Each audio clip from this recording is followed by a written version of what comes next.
March 2020, Chicago Public Schools closed for what many people believed would be several weeks due to COVID-19. The closures triggered widespread concern about learning loss, particularly with respect to students from economically disadvantaged families. But closing school for weeks with no plan to continue or maintain student learning is hardly out of the ordinary.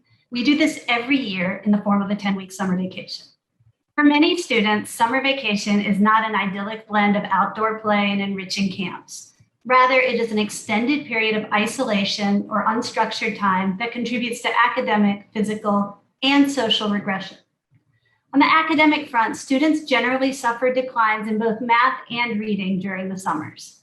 Researchers comparing spring and fall performance on standardized tests have estimated this summer slide to be, on average, a loss of about 25 to 30% of school year gains. Anecdotally, I was a math teacher for 5 years before I went to law school, and my experience was that summer learning loss is very real. Research also shows that on average, summer learning loss is greater among economically disadvantaged students. And for a sense of scale, that's roughly 4 out of every 5 CPS students. These summer declines are cumulative. Even if academic gains during the school year are identical, a student who suffers more than average summer learning loss will finish school multiple grade levels behind a student at the other end of the curve.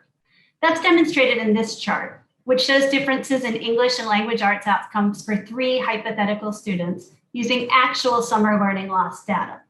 The blue is school year learning, and the red is summer. The middle line shows a student who suffers average rates of summer learning loss. The top is a student who's losing less than average each summer. And the bottom is a student who's 1 standard deviation below the mean in terms of summer learning loss. So they're losing even more. Although our 3 students are learning at the exact same rate during the school year, look how much they fan out by the end of 8th grade, due solely to summer learning loss. And on top of the academic losses, summer vacation also drives poor physical health metrics for economically disadvantaged students.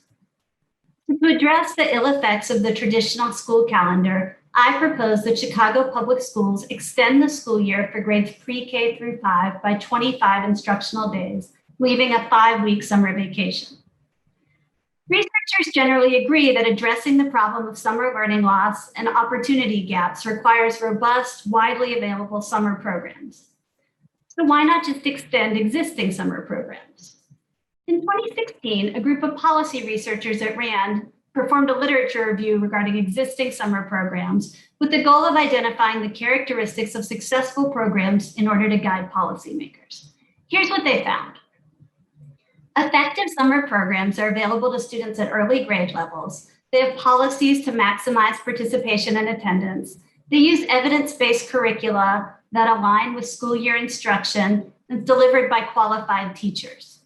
So policymakers looking to close achievement gaps could take this list and try to create summer programs that have all of these characteristics.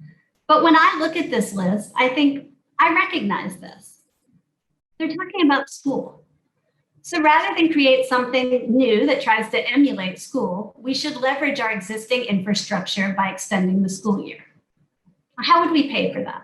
Well, the initial outlay could come from COVID-related federal funds and grant monies that are aimed at reducing learning loss caused by the pandemic.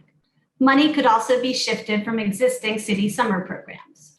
But the program should quickly be paying for itself through a reallocation of existing funds. As the extended school year significantly reduces the summer slide, CPS will not need to allocate nearly as much money to remedial specialists and grade retention programs. That's what New Mexico found when it launched a program called K through 3 Plus in 2011. That program added 25 days to the school year on a voluntary basis.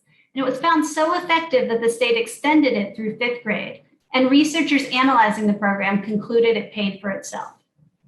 And when we think about the costs of an extended school year, we should also be thinking about the wasted spending associated with the current calendar. We accept that we're going to have schools and we're going to spend a lot of money to operate them.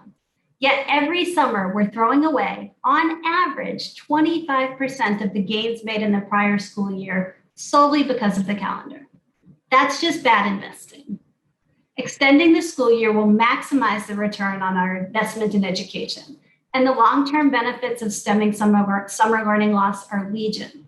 The extended school year will bring a healthier population, increased well-being, and a better qualified labor force with concomitant economic growth.